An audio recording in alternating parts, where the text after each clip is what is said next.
할렐루야. 이 시간 하나님께서 함께 하시는 줄 믿습니다. 귀한 하나님의 지혜를 얻는 시간이라 하여서 하나님의 지혜 32번째 오늘 드디어 마지막 시간의 날입니다. 자, 우리 서로 좌우 앞뒤 함께 이렇게 인사하도록 하겠습니다. 제가 바보가 된 것 같은데 이렇게 인사하겠습니다. 지혜 얻고 갑시다. 네, 아멘. 지혜 얻고 갑시다 했는데 제일 바보같이 했습니다. 반년하고 6주 동안 했습니다. 하나님의 지혜. 이때까지 찬송가의 고백보다 더 길게 했는데 보니까 작년 8월 2일 날 시작했더라고요. 유경윤 전사님을 시작으로 이제 드디어 대장정의 시간을 마무리하려고 합니다. 32주의 시간 동안 하나님의 지혜에 관하여 우리가 비추어 보는 시간들을 가졌습니다. 어떠한 상황이 오든 하나님께서는 지혜 가운데 함께 하셨고 우리는 그 하나님께서 주신 지혜로 말미암아 능히 이겨내며 살리라. 이게 32주간의 우리의 믿음의 고백들이 아니었나 생각이 듭니다. 이 모든 말씀 꼭 기억하셔서 슬플 때나 어려울 때나 때론 머리가 깨지거나 아플 때나 늘 하나님의 지혜로 승리하실 수 있는 저와 성도님들 되시기를 간절히 소망합니다. 특별히 오늘의 말씀은 이 하나님의 지혜, 이 궁극체라고 할 수 있죠. 오늘 32번째 시간에 누구십니까? 하나님의 지혜의 최종 예수 그리스도입니다. 성도님들께서는 하나님의 지혜의 최고가 예수 그리스도인 것을 믿으십니까? 아멘, 믿으신 줄 믿습니다. 사실 근데 이 세상적인 시각으로 보았을 때 이 예수님의 이 삶을 보면 결코 그렇다라고 좀 이야기하기는 좀 어려운 것 같습니다. 사실 예수님이 지혜롭다라고 이야기하기에는 사실 오히려 반대의 이야기가 더 많을 것 같습니다. 물론 우리는 아니지만요. 사실 세상적으로 예수님이라는 분을 봤을 때 어떠한 분이셨습니까? 그분의 삶.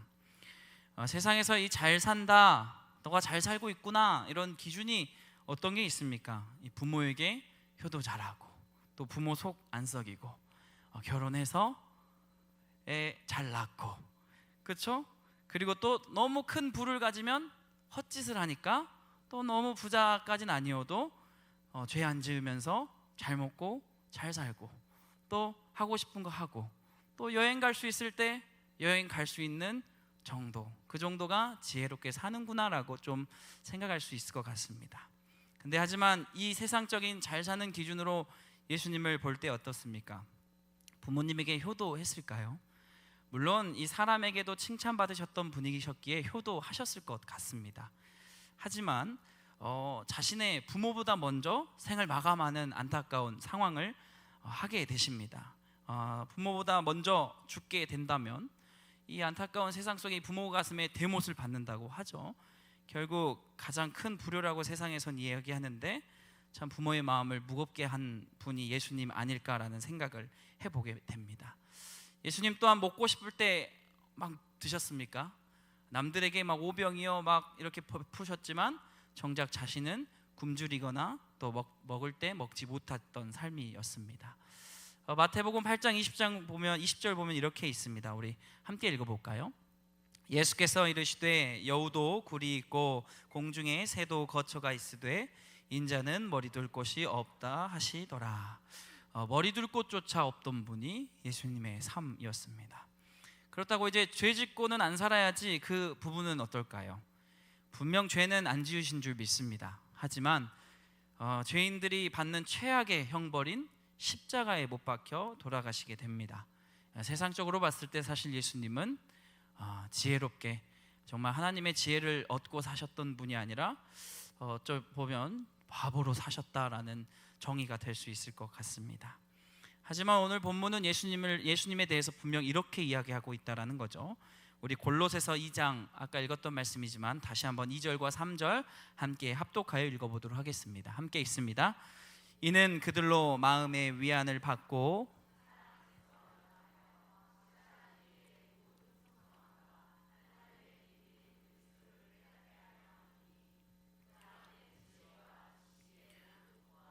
감추어져 있느니라. 아멘. 그 예수 그리스도의 삶을 세상적으로 봤을 때는 어리석다, 어떻게 저렇게 살 수 있냐, 과연 지혜로우냐 라고 이야기할 수 있지만 오늘 말씀에게는 예수 그리스도 안에 하나님의 비밀이 있다라고 이야기하고 모두의 마음에 위안과 사랑을 깨닫게 한 자이며 더 나아가 그 안에는 지혜와 지식의 모든 보화가 감추어져 있는, 즉 지혜의 근본이자 이 땅 가운데 가장 지혜로운 지혜자의 왕이 바로 예수 그리스도임을 이야기하고 있습니다. 왜 그렇게 이야기할까요? 왜 지혜의 왕이며 지식의 모든 근본이 되시는 분일까? 이것을 어디에 찾을 수 있을까? 한번 찾아보면 예수님은 바로 이러한 분이시기 때문입니다. 골로새서 1장 말씀에 16절과 17절에는 예수님에 대해 이렇게 사도 바울은 표현하고 있습니다. 함께 읽겠습니다. 만물이 그에게서 창조되되 하늘과 땅에서 보이는 것들과 보이지 않는 것들과 혹은 왕권들이나 주권들이나 통치자들이나 권세들이나 만물이 다 그로 말미암고 그를 위하여 창조되었고 또한 그가 만물보다 먼저 계시고 만물이 그 안에 함께 섰느니라. 아멘. 이 사도 바울은 이 성경을 쓰면서 서신을 보내면서 수많은 이 신학적 정의를 하게 됩니다. 그런데 이 골로새서는 사실 어떤 정의를 내렸냐? 기독론, 즉 예수 그리스도는 어떠한 분인가에 대해서 쓴 것이 바로 이 골로새서인데, 정확히 예수 그리스도는 어떠한 분이냐라고 초점을 두며 이야기하냐? 이 교회의 머리 되신 분이 첫째요. 그리고 또 이야기하시는 건 뭐냐? 예수님은 이 하나님이 천지를, 이 태초의 천지를 창조하실 때 함께 계신 분이었다라고 이야기하고 있다라는 거죠. 즉 이 세상 위에 누가 존재했다는 거죠? 예수 그리스도다라는 겁니다.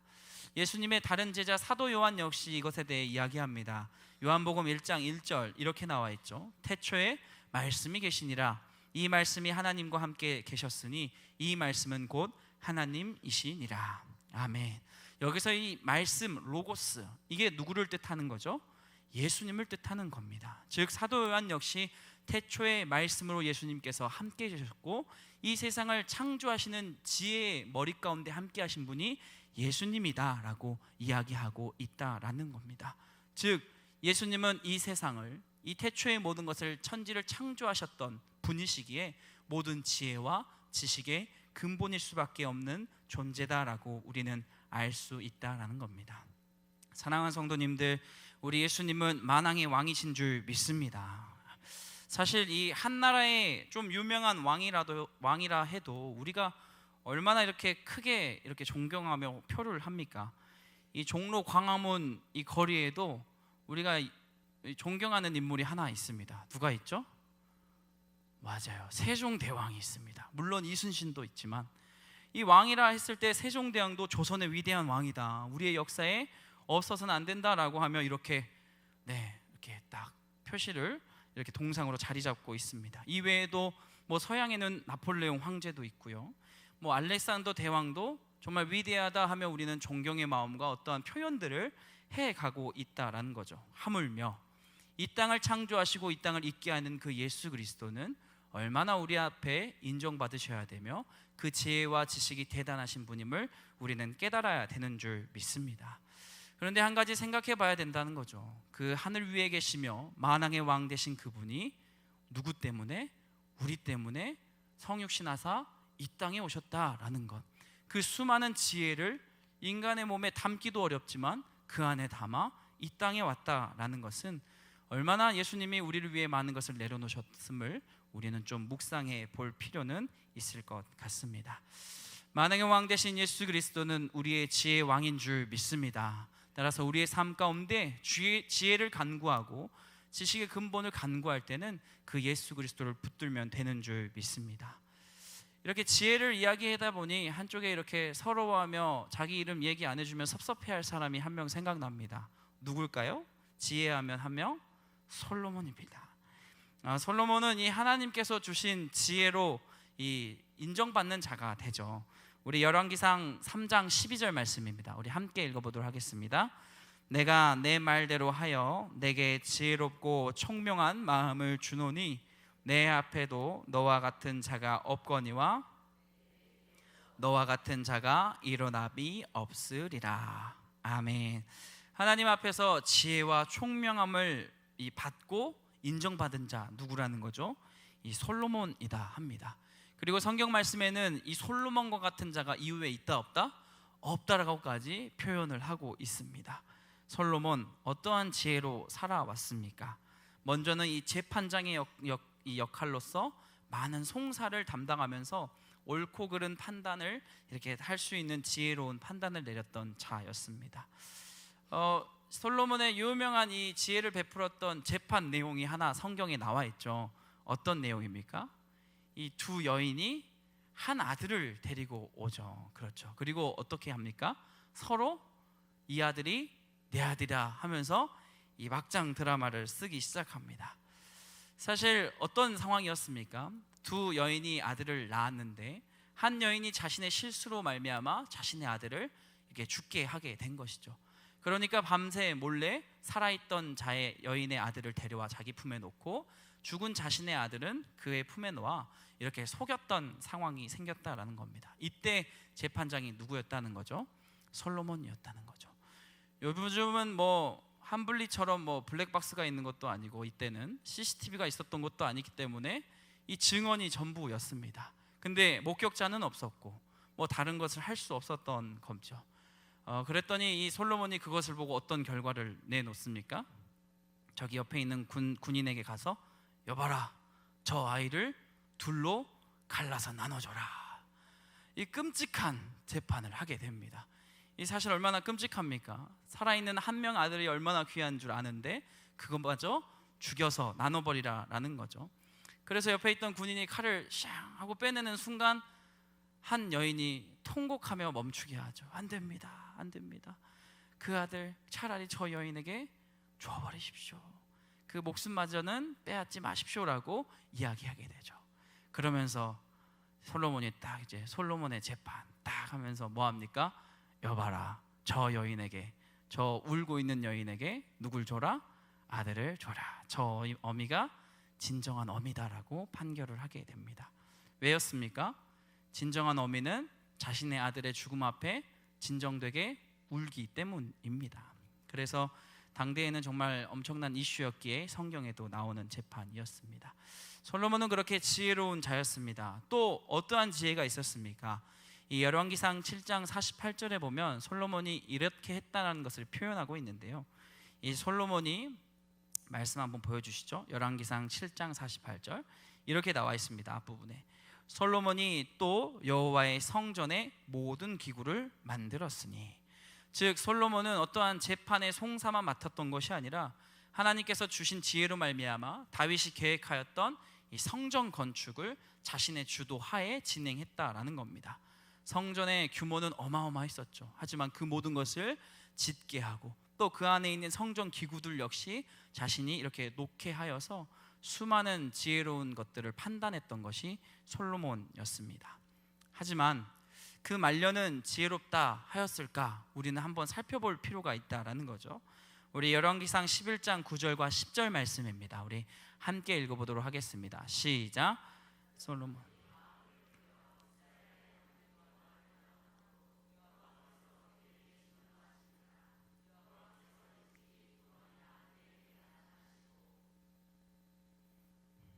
네.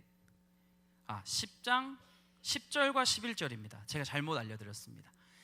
네, 이어서 보여주시면 됩니다. 열왕기상 11장 10절과 11절도 함께 보도록 하겠습니다. 시작. 이 일에 대하여 명령하사 다른 신을 따르지 말라 하셨으니 그가 여호와의 명령을 지키지 않았으므로 여호와께서 솔로몬에게 말씀하시되 내가 이러한 일이 있었고 또 내가 내 언약과 내게 명령한 법도를 지키지 아니하였으니 내가 반드시 이 나라를 내게서 빼앗아 내 신하에게 주리라. 아멘. 우리는 가끔 자녀를 위해 기도할 때 어떤 기도합니까? 솔로몬과 같은 지혜로운 자가 되게 해주세요. 근데 이 말년은 빼고요 라고 기도해야 됩니다. 왜입니까? 결국 가장 지혜로웠다라고 표현했던 자 역시 말년에 하나님의 말씀에 순종하지 아니하였고 결국 하나님이 가장 싫어하는 그 우상 숭배를 하게 되도록 내버려 두게 됩니다. 결국 이 이후에 어떻게 됩니까? 이스라엘은 남유다와 북이스라엘로 나뉘어 멸망하게 돼버린다라는 거죠. 하지만 우리의 지혜이신 예수님을 한번 살펴봐야 됩니다. 예수님은 어떠한 분이셨습니까? 우리 누가복음 2장 52절입니다. 우리 함께 읽어보겠습니다. 예수는 지혜와 키가 자라가며 하나님과 사람에게 더욱 사랑스러워 가시더라. 예수님의 삶의 처음부터 그 과정마다 하나님께서 함께 하심을 볼 수 있고 하나님과 사람 앞에서 사랑스럽게 성장하심을 볼 수 있습니다. 또 그의 마지막을 또 살펴볼까요? 예수님의 마지막에 어떠한 고백이 있었습니까? 우리 마태복음 26장 39절입니다. 우리 함께 읽어보겠습니다. 조금 나아가사 또 얼굴을 땅에 대시고 엎드려 기도하여 이르되 내 아버지여 만일 할만하시거든 이 잔을 내게서 지나가게 하옵소서. 그러나 나의 원대로 마시옵고 아버지의 원대로 하옵소서 하시고. 아멘.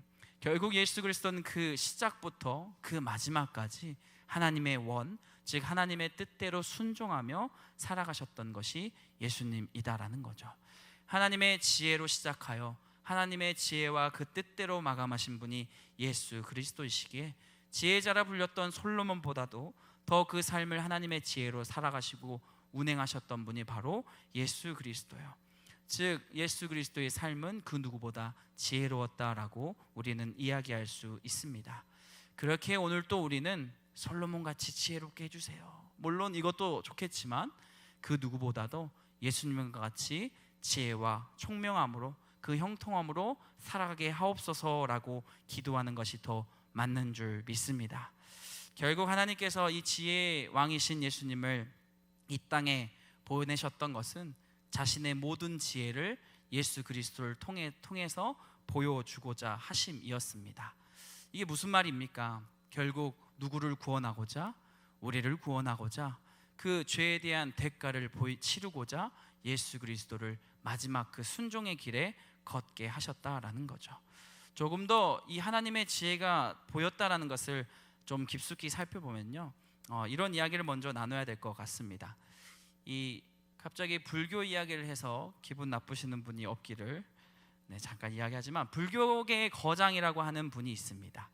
이 성철 스님이라고 아십니까? 우리나라의 불교계에서는 23살에 이 출가하여서 이 속세와 관계를 끊고 오직 구도에 몰입하여서 어떻게 보면 정말 불교계에선 엄청난 성인이다, 그리고 모든 이 불자들에 대한 선망과 존경의 대상입니다. 그런데 이 성철 스님의 자신의 삶의 끝에는 이 자신의 딸에게 유언을 남깁니다. 그 내용은 이러합니다. 이 유언 내용 제가 한번 읽어드릴게요. 내 인생을 잘못 선택했다. 나는 지옥에 간다. 내 죄는 산보다 높고 바다보다 깊으며 내 어찌 감당하랴. 내가 80년 동안 포교한 것은 헛것이로다. 우리는 구원이 없다. 죄값을 해결할 자가 없기 때문이다. 딸 피리와 54년을 단절하고 살았는데 죽을 임종시에 찾게 되었다. 피리야, 내가 잘못했다. 내 인생을 잘못 선택했다. 나는 지옥에 간다. 불교계의 이 거장이라 할 수 있는 성철 스님의 마지막 유언은 이러한 내용이었습니다. 물론 이 내용은 이 유언에만 있는 게 아니라 깨달음 시라는 곳에도 있고 열반송이라는 곳에도 표현을 해 놓았습니다. 평생을 진리를 탐구하고자 깨달음의 경지에 오르고자 그 구도를 쫓았던 그가 마지막에 자신은 지옥에 간다라고 이야기합니다. 왜? 자신의 죄를 해결할 이가 없기 때문이다라고 이야기합니다. 이 유언으로 인해 사실 당시 불교계는 엄청 뒤집히게 됩니다. 사랑하는 성도님들, 해결할 수 없는 것을 해결할 수 있다라는 것이 가장 큰 지혜 아니겠습니까? 그 구원의 문제를 바로 해결하신 분이 바로 예수 그리스도입니다. 우리 요한복음 17장 3절입니다. 함께 읽겠습니다. 시작. 영생은 곧 유일하신 참 하나님과 그가 보내신 자 예수 그리스도를 아는 것이니이다. 아멘. 예수님은 아무도 해결할 수 없는 그 죄의 문제를 하나님의 뜻에 따라 순종하셔서 그 솔로몬조차도 할 수 없었던 부분이었으며, 또 역대 어떤 훌륭한 황제나 왕이어도 해결할 수 없는 것을 해결하신 분인 줄 믿습니다. 중국의 이 황제 중에 가장 또 존경받는 황제 중 한 명이 누군지 아십니까? 왕 이야기 되게 많이 하는데 진시황입니다. 최초로 중국을 뭐한 자? 통일시킨 자죠. 근데 그는 평생의 마지막을 뭘 염원했습니까? 불로불사를 염원했습니다. 하지만 그는 50세의 나이로 객사하게 됩니다. 그리고 곧 그가 만들었던 제국은 무너지게 됩니다. 예수 그리스도는 우리를 위해 죄를 대신 해결하셨고 하나님의 나라는 무너지지 않는 줄 믿습니다. 하나님께서는 예수 그리스도를 보내심으로 말미암아 하나님의 지혜를 정확히 예수 그리스도를 통해 해결하셨고, 그 누구보다 죄의 문제를 해결할 수 없었지만 결국 어린 양 되신 예수 그리스도를 통해 해결하셨다라는 겁니다. 우리는 우리의 삶 가운데 예수 그리스도를 붙들어야 될 줄 믿습니다.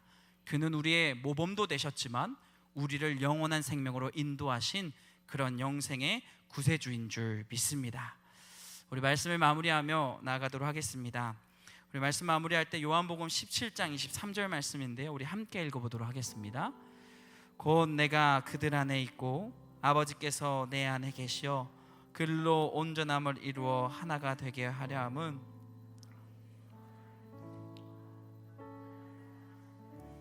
그들도 사랑하신 것을 세상으로 알게 하려 함이로소이다.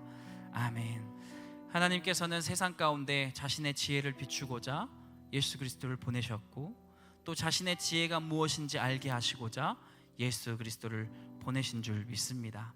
우리는 그렇게 지혜의 근본이신 예수 그리스도를 붙들어 그 하나님의 뜻이 무엇인지, 하나님의 사랑이 무엇인지, 그리고 하나님의 지혜가 무엇인지를 비추어 볼 수 있다라는 겁니다. 오늘 읽은 본문 말씀에도 우리가 그렇다면 그 지혜를 어떻게 얻을 수 있느냐, 그 방법이 바로 나와 있는 거죠. 우리 골로새서 2장 6절과 7절 우리 마지막으로 함께 읽어보겠습니다. 함께 읽습니다. 그러므로 너희가 그리스도 예수를 주로 받았으니 그 안에서 행하되 그 안에 뿌리를 박으며 세움을 받아 교훈을 받은 대로 믿음에 굳게 서서 감사함을 넘치게 하라. 아멘. 바로 하나님의 지혜와 세상의 어떤 지식의 그런 것들을 비출 때 우리는 우리 안에 예수 그리스도가 있을 때 가장 지혜롭게 살아갈 수 있는 줄 믿습니다. 하나님께서는 그렇기 위해 우리 가운데 예수 그리스도를 보내셨고 그 지혜를 누릴 수 있도록 다 허락하신 줄 믿습니다. 우리 함께 따라해 보도록 하겠습니다. 예수님이면 다 된다.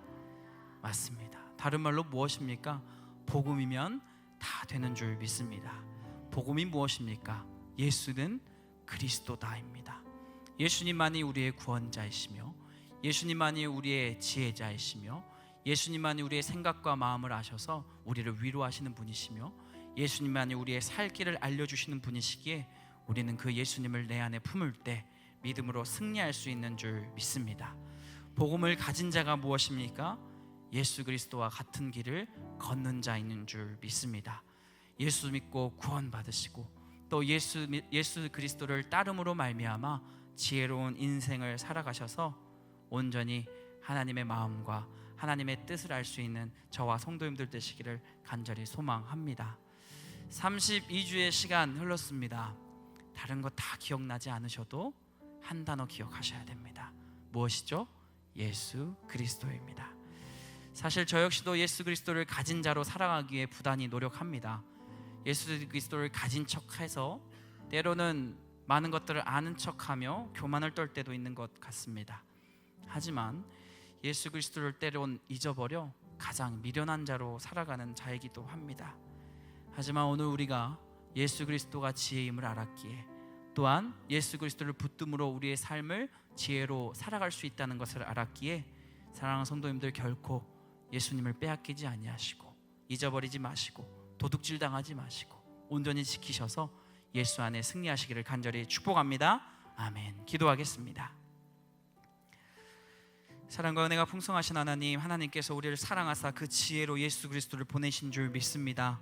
주님, 온전히 우리의 삶은 때론 어둡고 어떻게 나아가야지 모르겠으며 때론 눈물만 뚝뚝뚝 흐를 때 주님, 우리의 마음 가운데 예수 그리스도를 주셨으니 우리가 예수님만을 붙들게 하여 주시옵소서.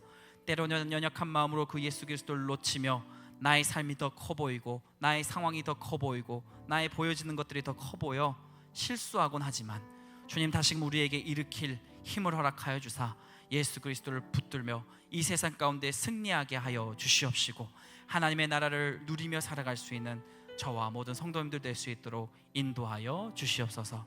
예수 그리스도면 다 됩니다. 복음이면 다 됩니다. 주님, 이것을 기억하여 온전히 그리스도만을 따르며 살아가는 예수 그리스도의 모든 지혜자 될 수 있도록 축복으로 인도하여 주시옵소서. 감사합니다. 예수님의 이름으로 기도하옵나이다. 아멘.